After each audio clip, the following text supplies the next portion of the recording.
હું જ્યારે વિદ્યાર્થી લાઈફમાં હતો ત્યારે પણ મને યાદ છે કે આ સામાજિક પ્રવૃત્તિની શરૂઆત મેં ત્યાંથી કરી.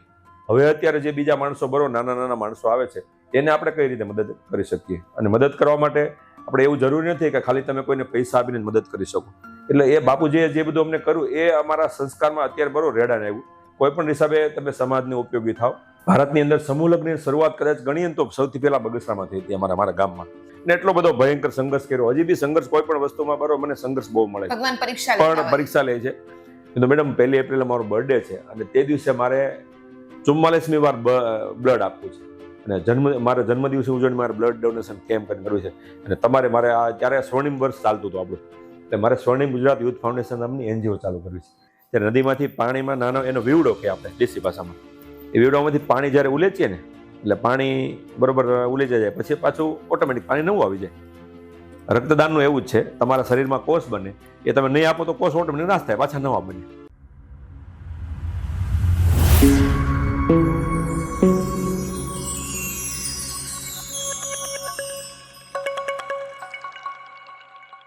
નમસ્કાર, સફરના વધુ એક પોડકાસ્ટની સાથે હું છું તમારી સાથે સોનલ. આજના પોડકાસ્ટની આપણે શરૂઆત કરીએ એના પહેલા આપ તમામ દર્શક મિત્રોને મારી અપીલ છે કે જો તમે મારી ચેનલને સબસ્ક્રાઇબ ના કરી હોય તો સબસ્ક્રાઇબ કરજો. અમને અમારા આજના વિડીયોને લાઇક, શેર અને કમેન્ટ કરવાનું ચૂકશો નહીં, કારણ કે સફરના પોડકાસ્ટ થકી અમે એવા વ્યક્તિઓની સાથે તમને મુલાકાત કરાવતા હોય છે કે જેણે જિંદગીની અંદર કંઈક સંઘર્ષ કરીને સમાજ માટે કશું કર્યું છે, સમાજને એક નવી દિશા આપી હોય છે, અને એના થકી યુવાનોએ માર્ગદર્શન અને પ્રેરણા લેવી જેવી છે. આજના પોડકાસ્ટમાં પણ અમે તમને જે વ્યક્તિની સાથે મુલાકાત કરાવવાના છીએ એ પણ એવું જ પ્રેરણાદાયી વ્યક્તિત્વ છે, શ્રી ઘનશ્યામભાઈ બિરલા, કે જેમણે સૈનિકો માટે ઘણું બધું કાર્ય કર્યું છે, રક્તદાન કેમ્પો કર્યા છે, વૃક્ષારોપણ કર્યું છે, બાળકીઓ માટે ઘણું બધું કર્યું છે, અને સમાજમાં કંઈક ને કંઈક પ્રવૃત્તિઓ, સામાજિક પ્રવૃત્તિઓ કરતા જ રહ્યો છે. એમના જો હું એવોર્ડની જો વાત કરું, એમને જે અત્યાર સુધી જે એનાયત કરવામાં આવ્યા છે તો લિસ્ટ આજનું ઓછું પડે એટલી બધી એમની પ્રવૃત્તિની ઘરમાળ છે. આપણે એના જીવન વિશે જાણવાનો પ્રયત્ન કરશું કે એમને બાળપણથી લઈને અત્યાર સુધી જે સ્ટેજ સુધી પહોંચ્યા એમાં શું શું સંઘર્ષ કરવો પડ્યો. ઘનશ્યામભાઈ, આપનું સ્વાગત છે અમારા આજના પોડકાસ્ટમાં. નમસ્કાર ઘનશ્યામભાઈ, આપણે શરૂઆત કરીએ, સંઘર્ષને જાણીશું, પરંતુ શરૂઆતમાં મને એ જણાવશો કે તમારું બાળપણ ક્યાં વીત્યું, તમે અભ્યાસ કેટલો કર્યો, તમારા પરિવારની અંદર કોણ કોણ હતું, તમારું ઘડતર કઈ રીતે કરાયું? નમસ્કાર, વંદે માતરમ, ભારત માતા કી જય. મારું બાળપણ, મારું મૂળ વતન અમરેલી જિલ્લો બગસરા ગામ, ત્યાં મેં સ્કૂલ અભ્યાસ પૂરો કરી અને ત્યાંથી હું લગભગ 1990માં હું સુરત આવ્યો. ત્યાં સુધી સમજી લો ને કે મારી લાઈફની અંદર હું જ્યારે વિદ્યાર્થી લાઈફમાં હતો ત્યારે પણ મને યાદ છે કે આ સામાજિક પ્રવૃત્તિની શરૂઆત મેં ત્યાંથી કરી. કારણ કે એમાં એવું છે, 1988 એટલે આજથી 38 વર્ષ પહેલાં જ્યારે સમાજ સેવા બોલવો શબ્દ પણ બહુ અઘરો પડતો હતો, એ ટાઈમે મેં મારા વતન બગસરાની અંદર ધોરણ 8 થી 12ના વિદ્યાર્થીઓને મેં સન્માનિત કર્યા હતા. ત્યારે બી એવું થતું હતું મને કે ભાઈ આ વસ્તુ કદાચ આ જે વિદ્યાર્થીઓ છે એ જ આ દેશનું ભાવિ છે. જો શિક્ષણ હશે તો આપણે ગમે દુનિયાની બધી દૂર થઈ જશે. ત્યારથી મેં મારી સામાજિક જીવનની ધીરે ધીરે શરૂઆત કરી મેં, અને મારું બાળપણ ત્યાં વીત્યું. બાળપણની અંદર તો પપ્પા, મમ્મી, ફેમિલીમાં 2 નાના ભાઈઓ અને સંયુક્ત કુટુંબમાં રહેતા હતા અમે. એ સંયુક્ત કુટુંબની અંદર તો સંઘર્ષ બહુ સારો એકદમ હતો. એકદમ નાનપણથી જ આ બધી વસ્તુ અમને એવી રીતે શીખવાડવામાં આવી હતી કે ભાઈ કોઈ પણ સમાજ સેવા તમે આમ તેમ કરો તો કોઈ સારા કામ કરશો ને તો તમને એને માટે તમને કાંઈ ને કાંઈ ભગવાન મળશે જ એમ. અને પપ્પાએ તમને કહું, ખાલી પપ્પાની વાત કરું તો એ જ્યારે અમે એક બગસરાની અંદર રામદેવપીર મંદિરની જગ્યા છે, જે આજથી 45 વર્ષ પહેલાં મારા પપ્પાએ 1200 વાર જગ્યા દાનમાં આપેલી હતી, અને એ જગ્યા ઉપર અત્યારે ભવ્ય રામદેવપીરનું મંદિર છે, જ્યાં ભક્તિની સાથે અમે સામાજિક પ્રવૃત્તિઓ પણ કરીએ છીએ. ત્યારે મારા દાદાનું નામ ગાંડા બાપા છે. એણે એવું કીધું કે મને સૌથી પહેલાં તમે મંદિર માટે જગ્યા લઈ આપો. એની પોતાની શ્રદ્ધા અને ભાવના એવી હતી કે ભાઈ અમે આ મંદિર દ્વારા લોકોને પોતાને કાંઈ ને કાંઈ કામ આવે એવું અમે કામ કરીએ, બરોબર, કે જેનાથી અંદર નાની એવી બરોબર વાડી બનાવીએ, જે નાના માણસો પોતાના પ્રસંગો બરોબર અંદર શેર કરે. પછી એકદમ નોર્મલ ભાડું, કદાચ કોઈ નહીં આવે તો અમે ભાડું બી નથી લેતા એની અંદરથી, નાની એવી વાડી છે. અને અત્યારે તો ગઈ દિવાળી ઉપર જ અમે એને 40 વર્ષ પછી મંદિર આખું નવું બનાવ્યું, અને ગઈ દિવાળી અમે એનું ભવ્ય પ્રાણ પ્રતિષ્ઠા મહોત્સવ કર્યો. 3 દિવસનો ઉત્સવ હતો. ત્યારથી અમે એવું નક્કી કર્યું કે ભાઈ આ બધી વસ્તુ અમારી લાઈફમાં જે સંઘર્ષ પડ્યો છે, હવે અત્યારે જે બીજા માણસો બરોબર નાના નાના માણસો આવે છે એને આપણે કઈ રીતે મદદ કરી શકીએ. અને મદદ કરવા માટે આપણે એવું જરૂરી નથી કે ખાલી તમે કોઈને પૈસા આપીને જ મદદ કરી શકો. બધી રીતે સામાજિક રીતે કોઈને કોઈ કે ભાઈ કોઈ ત્યાં આવીને નાના પોતાના પ્રસંગો હોય, કોઈ ભાઈ અમારે ભાગવત સપ્તાહ કરવી છે. હમણાં જ થોડોક સમય પહેલા તમને વાત કરું, એક યોગની શિબિરના બરોબર બહુ સારું એવું આયોજન અમારા મંદિરમાં કરવામાં આવ્યું હતું. એને વિનામૂલ્યે અમે કરી આપ્યું. અમારે કોઈ એના પૈસા જોતા નહીં. તમે જો સમાજને આ રીતે એકદમ તંદુરસ્ત અને સશક્ત રાખવા માટે જો આવા કઈ પ્રોગ્રામ લઈને આવતા હો તો નેવર. અને એ બધું અમારું આખું એક મંડળ છે, એ લોકો કરે છે. અમે તો ખાલી એના એક વાહક છીએ. કોઈ એની અંદર કોઈ બીજો વિવાદ નથી, કોઈ એના પ્રમુખ નહીં, કોઈ એના સેક્રેટરી નહીં. ખાલી ઓનલી ફોર જે 10-12 વ્યક્તિઓની જે આખું ટીમ છે એ ટીમ વર્ક કરી અને અમે એટલું બધું બરોબર અમારા ગામની અંદર એક કામ કરીએ છીએ જેનાથી. અને મારા પપ્પાની એક છાપ હતી છગન ભગત કરીને, એ પોતે બહુ સેવાનું કામ હતા. મને પ્રેરણા એનામાંથી જ મળી. પોતે બગસરામાં જ્યારે સૌથી પહેલી પટેલવાડી થઈ, એ પટેલવાડીની અંદર એના પાયાના પથ્થર તરીકે હું ગણી શકું એને. કારણ કે એને દિવાલને પાણી છાંટેલું છે. કારણ કે ત્યારે તો બહુ સંઘર્ષ હતો. 40 વર્ષ પહેલા જ્યારે વાડી બની, 40-45 વર્ષ પહેલા, ત્યારે તો આ તકલીફ કઈ આટલી બધી તો પૈસાની તકલીફ હોય જ. પણ પપ્પાનું એક એવું હતું કે મારે કોઈ પણ હિસાબે એક સમાજની વાડી બને એની અંદર મારે એક પાયાના પથ્થર બનવું છે. અને એ પાયાના પથ્થર તરીકે પોતે વાડીનું નિર્માણ કર્યું.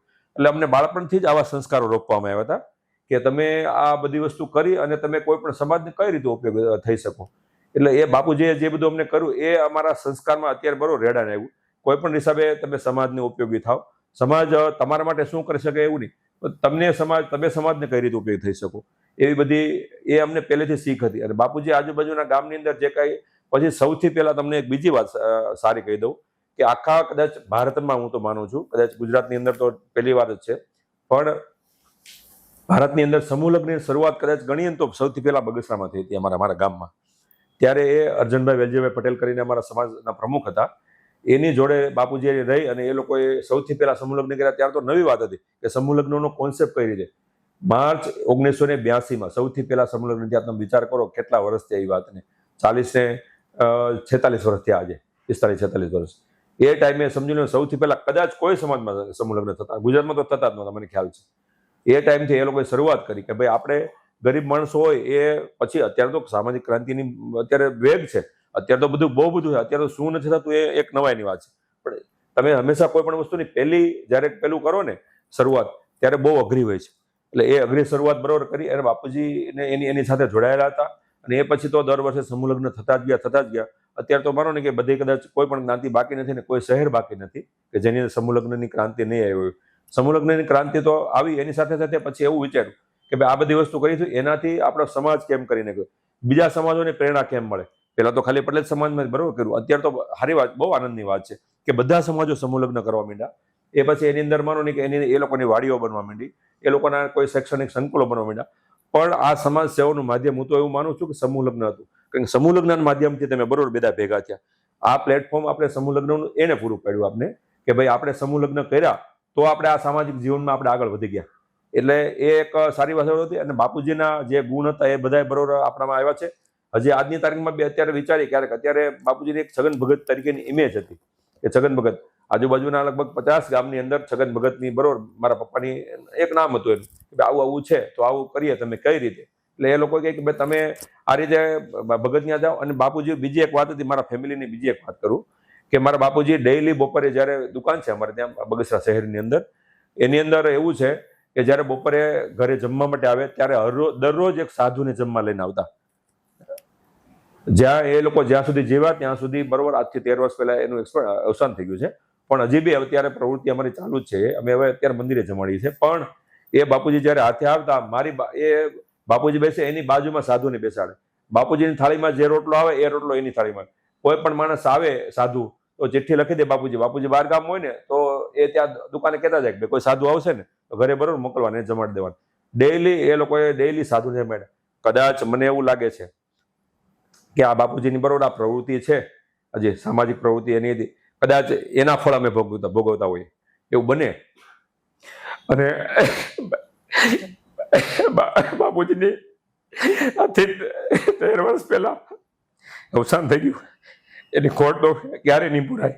પણ ક્યારેક યાદ આવી જાય ત્યારે બહુ દુઃખ થાય છે. કારણ કે એ જ્યાં સુધી જીવા ત્યાં સુધી એ પોતે બરોબર અમારી સારી જોઈ નહીં, અમારા સંઘર્ષ જોયા નહીં. પણ એ પછી એનું રિઝલ્ટ અમને એવું મળ્યું કે અત્યારે અમે બહુ સારા લેવલે બધા 3 ભાઈઓ છે, બધા સારા લેવલે છીએ. 3 ભાઈઓ છે, એક ભાઈ ત્યાં બગસરા છે, 2 ભાઈ અમે અહીંયા છીએ, અને એના 2 દીકરા કેનેડા ભણે છે. એટલે કદાચ એવું બનતું હોય કે બાપુજીના આશીર્વાદ પણ અમને ફેલાવું. અને જી, ખૂબ સાચી વાત છે કે કોઈક વાર એવું હોય કે જે આપણે સેવાકીય કાર્ય જે કરતા હોય એ અમુક પૂર્વજોના જ આશીર્વાદ હોય. ઘણીવાર તમે કોઈ સ્ટેજ સુધી કામ કરતા હોય તો પણ તમારું કામ ના થતું હોય ત્યારે લોકો એવું જ કહેતા હોય કે આમાં તમારા ગરડાની પૂર્ણાઈ આડી આવી, તમારા પૂર્વજોની પૂર્ણાઈ આડી આવી. ઘનશ્યામભાઈ, તમે જે રીતે સેવાકીય કાર્ય કરી રહ્યા છો એ તમને વારસામાં મળેલી એક દિશા જ બતાવનારી એ ગણી શકાય. કારણ કે તમારા પિતાજી સેવાકીય કાર્ય પ્રવૃત્તિઓ કરતા હતા, તમારા દાદાજી આટલી બધી સેવાકીય પ્રવૃત્તિઓ કરતા હતા, એટલે તમને આ જે બધું જે સામાજિક પ્રવૃત્તિઓ કરવાનું છે, કામ જે છે અને એની જે પ્રેરણા જે છે એ તમને વારસાગત જ મળી હોય એવું કહીએ તો પણ ખોટું નથી. શરૂઆત આપણે જ્યારે કરીએ ને ત્યારે એ ખૂબ જ અઘરી હોય, કારણ કે પહેલું પગથિયું ભરવું એ જ વશમાં હોય છે, એના પછી તમારો માર્ગ ઓટોમેટિકલી આગળ થતો હોય. પરંતુ જ્યારે શરૂઆત કરીએ ને એ ખૂબ કઠિન હોય. અને આટલા વર્ષો પહેલા જ્યારે તમે સમૂહ લગ્નનું કાર્ય કરતા હોય, આટલી સરસ સેવાકીય પ્રવૃત્તિઓ કરતા હોય, આજના સમયની અંદર નો ડાઉટ લોકોની અંદર સેવાકીય કાર્યની પ્રવૃત્તિઓ વધતી ગઈ છે, પરંતુ આજથી 40-45 વર્ષ પહેલા આટલા બધા સેવાકીય કાર્ય કરવા, લોકો માટે વિચારવું, સમાજ માટે વિચારવું એ ખૂબ જ સારી બાબત ગણી શકાય. એટલે ઘનશ્યામભાઈના પિતાજી, તમારા પિતાજી પણ જે સેવાકીય કાર્ય પ્રવૃત્તિઓ કરતા હતા એમની પ્રવૃત્તિઓ તમને વારસાગત જ મળી છે. ઘનશ્યામભાઈ, તમને પ્રેરણા તો ત્યાંથી મળી. મને એ જાણવું છે કે ત્યારબાદ તમે બગસરાથી સુરત કઈ રીતે આવ્યા અને સુરતને તમે પોતાની કર્મભૂમિ તરીકે કઈ રીતે સ્વીકારી? હું 1990માં મારા મેરેજ થયા. મેરેજ પછી હું સુરત બરોબર આવ્યો. 1990 પછી આવી અને સીધો હું ડાયરેક્ટ ટેક્સટાઇલના બિઝનેસમાં બરોબર આવ્યો. શરૂઆતમાં તો બહુ સ્ટ્રગલ હોય, અને મારી લાઈફમાં મને તો ક્યારેક આમ બધા મિત્રો મજાકમાં બી કે તું હશ નહીં ત્યાં તને બરોબર તારી યારે સંઘર્ષ આવશે જેમ. અને એટલો બધો ભયંકર સંઘર્ષ કર્યો. હજી બી સંઘર્ષ કોઈ પણ વસ્તુમાં બરોબર મને સંઘર્ષ બહુ મળે છે, ભગવાન પરીક્ષા લે છે. પણ એક વસ્તુ મારી લાઈફમાં મેં એ શીખી હતી કે કદાચ ગમે એટલું ખરાબ, ગમે એટલી વસ્તુ થઈ જાય, હું ક્યારે મેં હિંમત નથી હાર્યો. ક્યારે કોઈ પણ વસ્તુમાં હિંમત નહીં હાર્યો. કોઈ પણ વસ્તુ મારી સામાજિક પ્રવૃત્તિ હોય, મારી ફેમિલીની હોય, મારા બિઝનેસની હોય, એની અંદર હું લાગી જાઉં એટલે એકદમ લાગી જાઉં. અને બિલકુલ એ વસ્તુ હું પૂરે કરે જ છૂટકો. અને અત્યાર સુધીમાં મેં અનુભવી છે. આટલા વર્ષ પછી માનો નહીં મને આ પોતાને આવું થયું કે ભાઈ આ વસ્તુ બરોબર કરીએ આપણે, પણ એ કર્યા પછી ઘણી વખત એમાં બહુ નિષ્ફળતા ઘણી વખત મળે આપણને. નિષ્ફળતા થઈ ગઈ પછી નિરાશ થઈ જાય, પણ પાછે ત્યારે પડ્યા પછી આપણે એવું જ હતું ને કે કલાપી નિશાન ભાઈ, નિશાન ચૂકમાં નહીં નીચું નિશાન. બસ એ એક મંત્ર મારા જીવનમાં બરોબર મેં વિચાર્યો હતો. કોઈ પણ વસ્તુની અંદર મારે ક્યારે પણ કામ એવું નથી કરવું કે જેનાથી બરોબર હું હિંમત હારીને બરોબર બેસી જાઉં. જિંદગીમાં બહુ બધી તડકો છાંયડો મેં જોઈ લીધો, પણ એ તડકો છાંયડો જોયા પછી પણ અમે એવું નક્કી કર્યું કે કદાચ કેટલુંક આપણી બરોબર આવશે, દુઃખ આવીને કેટલું આવશે. કદાચ લોકો એમ કહે છે કે ભગવાન સુખ અને દુઃખ આપે, તો આપણે તો ભગવાનની અંદર બરોબર સામે આપણે તો પડકાર થઈ ગયો હતો. આવું તો કહેવાય નહીં ખરેખર તો મારા માટે, પણ હું તો કહું છતાં એમ કે ભાઈ તમે મને કેટલા દુઃખ આપી શકશો, આપો તમે બરોબર મને આપો. એટલા મારી જિંદગીમાં આનાથી મોટું વધારે તો મૃત્યુ માણસનું આવે, એનાથી બીજું કાંઈ હોય જ નહીં. અને જેનું નામ છે એનો નાશ છે, પણ એની વચ્ચે બી મને કોઈ દિવસ એવું થયું નથી કે હું કોઈ દિવસ બરોબર આ પ્રવૃત્તિ કરું એનાથી બરોબર મને થાય. હું ટેક્સટાઇલના બિઝનેસમાં બરોબર આવ્યો, એ પછી ટેક્સટાઇલનો બિઝનેસ બંધ કરી અને અત્યારે હું રિયલ એસ્ટેટના ધંધામાં છું. રિયલ એસ્ટેટમાં બરોબર સોલારની જમીનોને બધું વેચું છું. અહીંયા મારા ફાર્મ હાઉસ ડેવલપિંગ કરી અને એનું કામ છે મારું. પણ એ મને આ બધી વસ્તુ ક્યારેક મને એવી લાગણી થાય કે ઘણી વખત મારી બધી પ્રવૃત્તિઓની હિસાબે મને એવું લાગે કે કદાચ આ લોકોની કોઈની મેં આતડી થારી હશે, એના હું મીઠા ફળ ભોગવું છું. અત્યારે મને પોતાને એવું ફીલ થાય. મારું ફેમિલી બી બરોબર મારા પોતાના પૂરા સપોર્ટમાં છે. આ બધી વસ્તુ હું કરું છું, એ લોકો મને પોતે કહે છે કે તમે હજી થાકતા નથી એમ. અત્યારે મને 60 વર્ષ થયા, 60 યર, છતાં હું અત્યારે 60 વર્ષની ઉંમરે અત્યારે જે નાના છોકરા જેટલું કામ કરે એટલું હું ડેઈલી કરું છું. મારું પોતાનું કામ જમીનનું છે એટલે મારે ફરવાનું બધું બહુ હોય. ડેઈલીની માનો નહીં 100, 150, 200 કિલોમીટર મારી કાર ચલાવું, સેલ્ફ ડ્રાઇવિંગ કરીને જાઉં, પણ કોઈ દિવસ નહીં. અને મોટામાં મોટી વાત એવી છે કે આજથી 45 વર્ષ પહેલા મેં ચાનો ત્યાગ કર્યો. એ પછી મને એક પણ ટાઈપનું વ્યસન નથી. ચા, પાન, બીડી, તમાકુ, સિગરેટ, નોન વેજ ડ્રિંક કોઈ નહીં વસ્તુ. લોકો એમ કહે છે કે આ વસ્તુ તમે જમીનનો ધંધો કરો છો, બહુ ટેન્શન વાળો છે, આમાં છે ટેન્શન છે, આ છે. ક્યારે મને નેવર કોઈ દિવસ હોય નહીં. હું અહીંથી 500 કિલોમીટરની ગાડી ચલાવીને જાઉં, મને ખાલી ઓનલી ફોર પાણી જોઈએ, બસ. હું પાણી પીવું એટલે બહુ ઇનફ થઈ ગયું. ચા તો મારા ઘરમાં ચા નથી બનતી છેલ્લા 12 વર્ષથી. એક આનંદની વાત તમને એ કહું કે 2 વર્ષ પહેલા મારા દીકરાના લગ્ન થયા. દીકરાની ઘરે બરોબર એ મારી દીકરી જ છે, બરોબર, અમે જે વહુ તરીકે લાવ્યા એ વહુને, એ પોતે ચાની આવે, એ પોતે લોયર છે, એટલે લોયરના કામમાં એને પોતાને હતું કે ભાઈ મારે આવું આવું છે તો ચા પી દીધી. પછી આપણે એને પૂછ્યું, મેં કીધું દીકરી, આપણા ઘરમાં હું બધાને એવું કહું છું, મારા ઘરમાં ચા નથી બનતી, મારા ઘરમાં ચા નથી બનતી. તો મેં કીધું આપણે બેટા એવું કરીએ, મેં કીધું તું ચા નથી પીવી ને તારે તો કાંઈ વાંધો નહીં, આપણે તો ભગવાનની દેતી બધી હશે. તારે કેસર પીવું હોય તો કેસર વાળી દૂધ પી, તું બોર્નવિટા પી, બૂસ્ટ પી, બદામ વાળું પી. પણ આપણે મારે એક વસ્તુ જે કહેવત મેં ચાલુ રાખી છે ને, મારા ઘરમાં ચા નથી બનતી, મારે ચીલો ચાલુ રાખવો છે. કેમ થશે? આપણે કહીએ છીએ ને કે જો તમે કોઈ પણ વસ્તુ સારી વિચારો ને તો સારી જ બરોબર થાય એમ. એટલે એ ટાઈમે એને કીધું પપ્પા હું ટ્રાય કરું છું. મેં કીધું કઈ નહીં, ટ્રાય કર. આપણે તો કેવું છે, આ બધી વસ્તુ આદત હોય તાત્કાલિક છૂટે નહીં, કે બધા આપણી જેવા મનોબળ વાળા મક્કમ મનોબળ હોય નહીં. તો એને કીધું પપ્પા મને થોડોક ટાઈમ આપો, સમય આપો. 2 મહિનાની અંદર એને ચા મૂકી દીધી. મારા ઘરમાં હજી ચા નથી બનતી અત્યારે. મારા મમ્મી કે કોઈ એવા મહેમાનો આવે ગામડેથી, જે વૃદ્ધ માણસો, એ લોકો કહે મને કે ભાઈ ચા, એ એમ ઘણી વખત હસતા હસતા કહે, મોટા વડીલો આવે ને, તમારે 100 વર્ષ જીવવું છે, અમારે નથી જીવવું, અમને ભલે ચા થાય, જે કાંઈ થાય, હસવાની વાત છે એ તો. પણ એ કે અમને કાંઈ, મેં કીધું ભાઈ નથી, અમને ચા ને એની માટે નેવર છે. હું કાંઈ એવું બધી વસ્તુ માનતો નથી. આટલી બધી વસ્તુ, આટલા બરોબર સંઘર્ષો પછી બી કોઈ દી મને એવું થયું જ નથી કાંઈ વસ્તુ બરોબર હું કે ભાઈ આવું કોઈ કેફી પીણું કાંઈ લઉં કે આમ તેમ. અને મારા તો બધા મિત્રો, બધા ટાઈપના મિત્રો આવવાના છે. અમારો ધંધો છે તો મારે પાણી મારીને મગરમચ્છારે વ્યર્થ તો કરાતો નથી. એ પોતાની લાયકા છે. પણ મને તો એટલી ખબર છે બેન, કે સોનલબેન, કે તમે પોતે મક્કમ રહ્યો આ દુનિયામાં, તો તમારા મોઢાની અંદર કોઈ લોકો કાંઈ નાખી ન દે. બસ લોકો બધે એમ કે ભાઈ અમારું ગ્રુપ છે, આની માટે કરું તો આમ થાય, આની માટે કરું આમ થાય.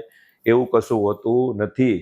એ બધી વાત છે, એ તમારી મનની નબળાઈ છે, બરોબર. અમે વ્યસન મુક્તિ અભિયાન સાથે બી જોડાયેલા છે, એટલે મને તો આ બહુ ગમે. હું દર વર્ષે જે સ્નેહ મિલનોમાં જાઉં, હું નક્કી કરું, હું ત્યાં એ લોકોને બોલાવું, અને પછી દીકરીઓ રડે ને એવા બધા તો કેટલા કરુણ પ્રસંગો અમે જોયા છે, કે જેની અંદર એ લોકો કે મારા પપ્પા તમાકુ ખાય છે, અમારા પપ્પા ગુટખા ખાય છે. અમે તો એક સર્વે કરેલો હતો એક મંડળ દ્વારા, કે વરાછાની અંદર કેટલી બરોબર વસ્તુ બરોબર થાય છે, આપણે કલ્પના નથી બરોબર કરવી મુશ્કેલ છે, કે આ બરોબર આ કેટલી હદે આપણે વ્યસનના બરોબર ગુલામ થઈ ગયા છીએ.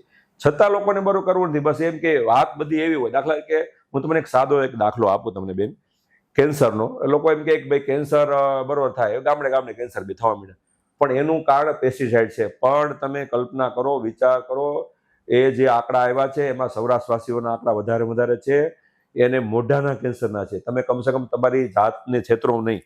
એટલા માટે આપણે પેસ્ટિસાઇડનો વપરાશ લીધો, એટલા માટે ગામડામાં કેન્સર થાય છે. પણ તમે માવા ખાવ છો, તમાકુ ખાવ છો, ગુટખા ખાવ છો, એ બધી વસ્તુના કેન્સર થાય. પણ લોકોને એવું જ ભાગું છે. અમારા ગામના પેલા મગનભાઈ નહીં, એને તો નખભાઈનો રોગ નહોતો, એને કેન્સર થયું. એને કેન્સર મોઢાનું નથી થયું, એને આંતરડાનું થયું છે, પેટનું થયું છે, બીજું કોઈ પણ થયું છે. તમે વ્યસન કરો તો જ તમને કેન્સર થાય. બાકી કોઈ એવા કેન્સર તો આપણે કોઈ દિવસ ક્યારે સાંભળ્યા નથી. કારણ કે હું તો મેડિકલ ફિલ્ડ સાથે સંકળાયેલો છું. મારી બ્લડ બેંક ચાલે છે, એની અંદર હું કોઓર્ડિનેટર તરીકે સેવા આપું રેડક્રોસમાં. એટલે અમને બધા ડોક્ટરોને મળવાનું થાય, હું એવા સેમિનારો એટેન્ડ કરું, બધી વસ્તુ. મને પોતાને શોખ છે આ બધી વસ્તુ જાણવાનું, બરોબર. આપણા લાઈફના બધા જે આઇકોન ગણાય એમાં મને ડોક્ટરને હું સૌથી વધારે પસંદ કરું છું. લોકો ભલે ગમે કે ભાઈ કે આ રીતે છે, બરોબર, ડોક્ટર છે, બરોબર, ખાખી વર્દી પોલીસ છે, વૈજ્ઞાનિકો છે, ખેડૂત છે, આ બધા મારા રોલ મોડેલો છે. કે ભાઈ આ બધી વસ્તુ, ખેડૂત તમને અનાજ પકવે, બરોબર, આની વગર આપણે ગમે વાત કરીએ તો કઈ રીતે તમે બરોબર આવે. વૈજ્ઞાનિકો જો નવી શોધ નહીં કરે તો શું તમે કઈ રીતે અત્યારે આ ઇનોવેશન આપણે બધે માણીએ છીએ. અને તમારે આ વસ્તુ છે તો તમે એવું વિચારો કે હું આવું નહીં કરું તો એવું થશે જ નહીં. એ લોકો તમને નવો આવિષ્કાર આપે છે, બરોબર. શિક્ષક છે, બરોબર, શિક્ષક તમારી જો નવી પેઢીને તૈયાર નહીં કરે તો તમે ક્યાંથી અત્યારે બરોબર સારા નાગરિક આ દેશને આપી શકશો. ડોક્ટર તમારી સેવા નહીં કરે, બરોબર. તમે એમ કે ભાઈ ડોક્ટર, લોકોની પોતપોતાની અલગ અલગ માન્યતાઓ હોય છે કે ભાઈ આ રીતે બરોબર ડોક્ટર આમ કરે છે, તેમ કરે છે. પણ હું નેવર એમ, હું એવું બધું માનતો નથી એટલી બધી વસ્તુમાં, કે આ લોકો એમ કહે છે એવું. બધી જગ્યાએ અને કોઈ પણ જગ્યાએ થોડુંક તો નાનું મોટું કરેક્શન આવવાનું, સમજી લો. પણ આ બધી વસ્તુ એટલા માટે છે. પણ છતાંય આપણે પોતાની પહેલાથી ભાગીએ છીએ, અને ખરેખર બહુ રોંગ વાત છે. હું તો એમ કહું છું તમારા માધ્યમથી કે ખરેખર આ દૂષણને બીજે કઈ જગ્યાએ છે તમે કલ્પના તો કરો. આપણે બીજી બધી વાતો કરીએ અને આપણે જે વાસ્તવિકતાથી દૂર ભાગીએ. શું કામ ભાગીએ આપણે, મને એ ખબર પડતી નથી. આ બધી વસ્તુની બરોબર આપણે આ કરીએ છીએ અને સંઘર્ષ બરોબર છે તો ભલે ક્યારેક લાઈફમાં હોય બીજું. ઘણી વખત લોકો કહે બી મને ખરા કે આટલો બધો સંઘર્ષ તમને કઈ થાક નથી લાગતો? મેં તો થાક નહીં, મને આ બધી વસ્તુનો નશો છે એ મને થાકવા નથી દેતો. મને અત્યારે આજની તારીખમાં બી હજી હું સમજી લો આવતીકાલે સવારે હું સ્મીમેર હોસ્પિટલ બ્લડ બેંકની અંદર 108 વાર બ્લડ આપવા જવાનો છું. મને 60 વર્ષમાં 60મું વર્ષ છે. તમે કલ્પના કરો, મેં 60 વર્ષે બરોબર જો હું અત્યારે બ્લડ આપી શકતો હોય, તમે વર્ષમાં એકવાર તો આપો ખાલી, બરોબર? ખાલી વાત બરોબર હોય, ગમે ત્યારે ફોન કરો, તમે બ્લડ આપો. મેં અહીંયા નહીં, કારણ કે રેડક્રોસ બ્લડ બેંક સાથે સંકળાયેલું છે. રેડક્રોસ તો ઓવરઓલ વર્લ્ડમાં છે અને ઇન્ડિયાનું કોઈ શહેર બાકી નહીં હોય જેની અંદર રેડક્રોસની શાખા નહીં હોય. લોકો મને ફોન કરે, અમે એમ કહીએ કે ભાઈ તમે છે ને માનવ રક્તનો વિકલ્પ ખાલી માનવ રક્ત છે, તમે બ્લડ આપજો. તમે આપો ત્યારે અમારી બ્લડ બેંકો ચાલે છે. ખાલી વાતોથી નહીં. અમે તમને જ્યારે વ્યવસ્થા કરી આપીએ તો તમે કેમ એવું વિચારતા નથી કે ભાઈ આપણે બરોબર આ ખરેખર આ લોકો કહે છે, પણ નથી હોય, નેવર. પણ એક સૌના પોતાના પેલા હોય છે.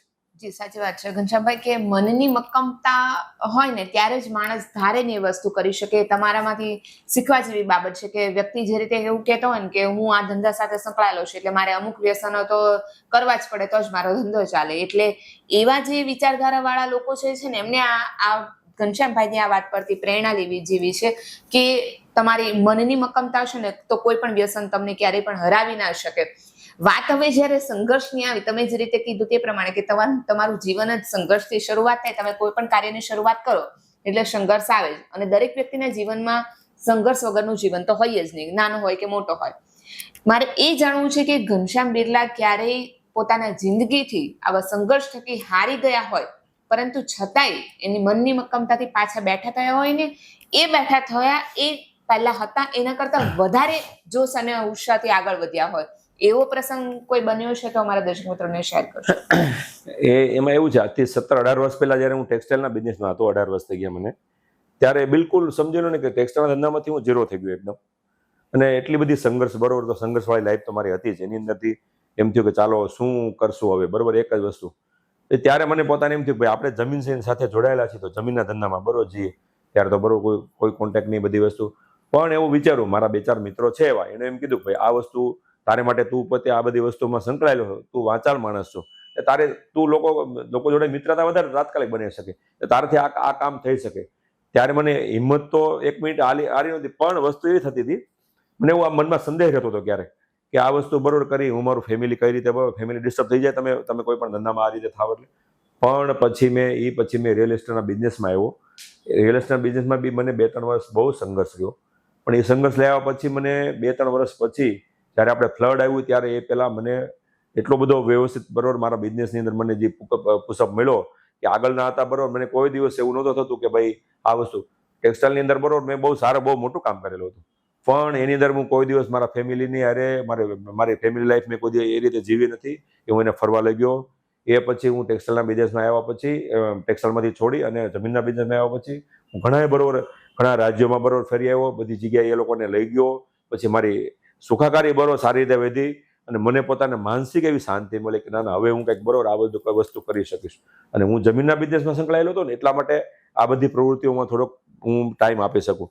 સવારે ઉઠીને બરોબર જો મારે કંઈ કામે જવાનું આમ તેમ હોય, પણ હિંમત હારવાની વાત મારી લાઈફમાં બરોબર ક્યારેય નહોતી, ત્યારે બી નહોતી, જ્યારે નહોતી. અત્યારે તો ઠીક છે, અત્યારે તો ભગવાનની દયાથી 4 હાથ માથે છે, કોઈ નો ડાઉટ કોઈ પ્રોબ્લેમ નથી આપને કે ભાઈ જેની અંદરથી આપણે કાંઈ કોઈ પણ વસ્તુ કરી શકીએ, કાંઈ પણ વસ્તુ. અને બહુ સારો સંતાનો બી મને બરોબર, મારે એક દીકરી છે એનો એક દીકરો છે, બહુ જ બરોબર સારા. એનું પોતાનું ઈ કોમર્સનું બિઝનેસનું સેટઅપ બહુ સારું છે. માનો નહીં કે ભાઈ આપણી પાસે આ ડાયમંડના બહુ મોટા ઇન્ડસ્ટ્રીયલિસ્ટો બરોબર છે, એ બધાને હું ખાસ વાંચા કરું, એ લોકોના પુસ્તકો ખાસ વાંચું, એ લોકોની બરોબર હું બાયોગ્રાફી ખાસ વાંચું કે એ લોકોએ શું કર્યું ને કઈ રીતે બરોબર, એ લોકોના હું આવા સેમિનારો હોય તો એ બધા એટેન્ડ કરું. આ બધી વસ્તુથી મને પોતાની પ્રેરણા મળ્યા કરે છે.